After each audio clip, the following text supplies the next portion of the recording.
안녕하세요. 꿈꾸는 힐링맘 모니카 백 목사입니다. 오늘은 증표를 찾아서 17번째로서 구약 성경 여호수아 2장에 기록되어 있는 이스라엘의 두 정탐꾼을 숨겨주고 목숨 걸고 증표받은 기생 라합에 대한 내용입니다. 여리고성에 살았던 기생 라합의 용감했던 믿음을 통하여 하나님의 증표를 살펴보도록 하겠습니다. 여러분의 구독과 좋아요는 복음 전파용 영상 제작에 큰 힘이 됩니다. 여호수아와 이스라엘 백성은 가나안 땅을 정복하기 위해 여리고성을 공격해야 했습니다.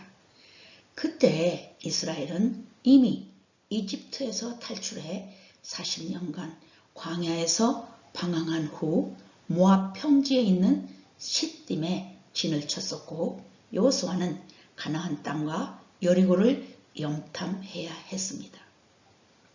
그때 여리고성은 요단 동편의 모압 평지에서 가나안 땅으로 들어가는 도로에 위치한 첫 관문이었고, 이곳을 점령하지 않으면 가나안으로 들어갈 수는 없었습니다. 이 성의 바깥벽의 두께가 약 1.8m이고 높이는 9.2m, 안쪽 벽과 공간은 4.5m인 난공불락의 성으로 알려져 있습니다. 여호수아는 비밀리에 두 정탐꾼을 파견하였습니다. 라합은 여리고의 다른 주민들과 마찬가지로 이스라엘이 출애굽을 통해 홍해를 건넌 사건과 아모리 족속을 물리친 일 등등을 들었습니다. 여호수아 2장 9절과 11절에 나온 내용입니다. 아울러 그녀는 하나님이 이스라엘 백성을 보호하시고 승리하게 하시는 소문뿐만 아니고 자신들이 섬기는 여리고의 신들은 이스라엘의 하나님 앞에서 무력하다고까지 생각하게 되었습니다. 비록 라합은 여호와 하나님은 몰랐지만 이스라엘의 하나님이 진정한 신이라는 믿음을 가지게 되었던 것입니다.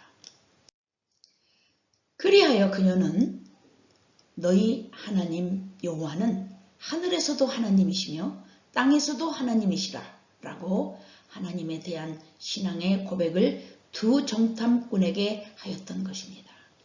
기생 라합이 목숨을 걸고 정탐꾼들을 숨겨준 것은 여러 가지 이유로 설명될 수 있습니다만, 그 중에서 라합은 이스라엘이 여리고를 정복할 것을 확신하였고, 여리고성이 멸망할 때 자신의 가족과 자신을 보호받기 위한 결정을 했을 가능성이 큽니다. 그리고 라합은 단순한 두려움보다는 하나님에 대한 신앙적 결단을 내렸을 수도 있습니다. 그녀는 이스라엘의 하나님이 진정한 신임을 깨닫고 그분의 백성에게 협조함으로써 은혜 입기를 원했던 것입니다. 이방인으로서 그녀의 믿음은 당시에 상당히 이례적인 일이었으나 믿음이 결국 행동으로 이어졌던 것입니다. 여리고 왕이 이미 알고 사람을 보내어 라합에게 와서 정탐꾼을 내놓으라고 할 때는 이미 그들을 숨겼을 때였습니다. 기생 라합은 먼저 여호와 하나님에 대한 경외감으로 입술의 고백을 한 다음 자신의 행위로 믿음을 지켰습니다. 만약 숨겨준 것이 탄로나면 죽을 수도 있는 상황에서 두 정탐꾼을 숨겨주는 믿음의 행위는 자신을 내려놓은 훈련인 것입니다. 대부분의 사람들은 이런 훈련에 참여하기를 싫어합니다. 그러나 기생 라합은 환경에 머물지 않고 자신의 목숨을 건 행동을 시도하였던 것입니다. 여리고성 내에서도 이스라엘의 공격을 두려워하는 사람들이 많았고 라합 역시 그런 분위기를 감지했을 가능성도 있지만 하나님을 신뢰하는 믿음이 그 도시의 멸망을 예감하고 자신의 목숨과 가족들의 생존을 살려달라고 부탁을 했던 것입니다. 라합의 여인숙은 아마도 성벽 위에 있었던 것 같습니다. 그래서 군사들의 눈을 피했고 벽문이 닫히자 그들을 밧줄로 달아내서 그들을 구해 주었습니다. 라합이 그들을 창문에서 줄로 달아내리니 그의 집이 성벽 위에 있으므로 그가 성벽 위에 거주하였음이라고 기록되어 있습니다. 그리고 그들이 완전하게 그곳을 빠져나갈 수 있도록 방법을 제시해 줍니다. 아울러 도망칠 수 있는 시간까지 벌여준 셈입니다. 그것은 곧 자상한 마음과 배려가 라합에게 깃들어 있는 행동이었습니다. 기생 라합과 정탐꾼과의 약속의 날이 결국 오게 됩니다. 우리가 이 땅에 들어올 때 우리를 달아내린 창문에 이 붉은 줄을 매고 내 부모와 형제와 내 아버지의 가족을 다 내 집에 모으라고 정탐꾼들이 얘기했습니다. 기생 라합은 결국 정탐꾼들을 숨겨줌으로써 그녀와 가족은 여리고성이 무너질 때 모두 안전하게 생명을 구원했던 것입니다. 더 나아가 그녀는 이스라엘 공동체에 합류하며 예수님의 족보에까지 포함되는 중요한 인물이 됩니다.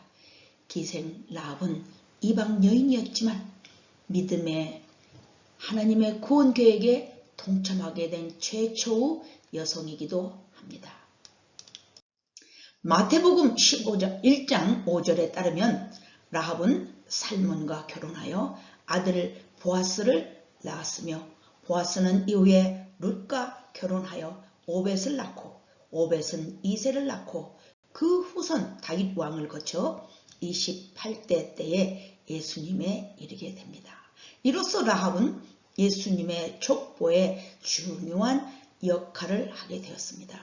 구약 성경에서는 살몬에 대한 구체적인 내용은 기록되어 있지 않지만 그가 유다지파 출신이라는 것을 알 수 있습니다. 그리고 그는 여호수아 시대 때에 가나안 정복 전쟁에 참여했을 가능성이 큽니다. 또한 외경의 전승에 따르면 살몬은 여호수아가 보낸 정탐꾼 중 한 명이었다는 이야기가 있습니다. 그러나 이 부분은 성경에 명확하게 언급되어 있지 않으므로 사실로 받아들이기에는 어렵습니다. 살몬이 라합과 결혼하게 된 경위를 통해 라합은 이스라엘 공동체에 완전히 통합된 것입니다. 라합과 살몬의 이야기는 하나님의 구속 역사에서는 어떤 특정 민족이나 신분에 한정되지 않음을 보여줍니다. 이방인 출신의 기생이었던 라합이 이스라엘의 하나님을 믿음으로 받아들인 결과 예수님의 족보에 포함되었다는 것은 하나님께서 모든 사람에게 구원의 기회를 주신다는 중요한 메시지를 부여하고 있는 것입니다. 기생 라합을 통하여 하나님의 증표를 정리해 본다면 첫째로 하나님을 경외하는 믿음이 있어야 합니다.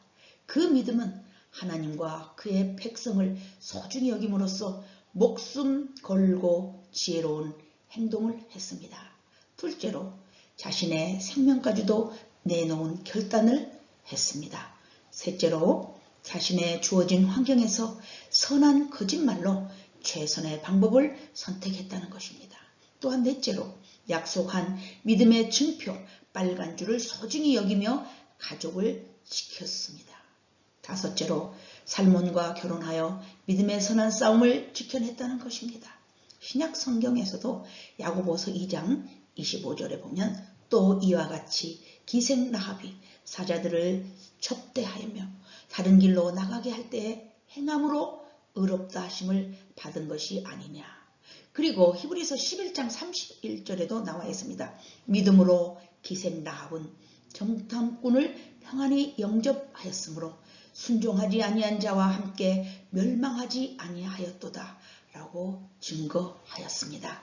꿈꾸는 힐링맘을 시청하시는 여러분께서도 기생 라합을 증거하는 말씀들이 여러분의 삶을 통하여 함께 이루어져 나가시기를 진심으로 드립니다.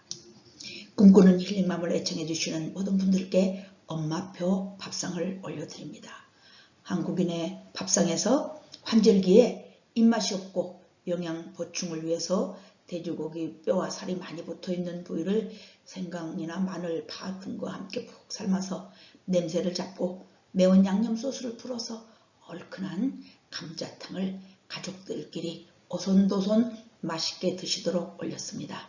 매운 입맛을 달래도록 부드러운 마요네즈에 버물린 양배추 샐러드와 또 겨울철에 제맛을 내주는 시원한 동치미를 올렸습니다. 맛있게 눈요기하시고 다음 영상에서 찾아뵙겠습니다. 감사합니다. 샬롬.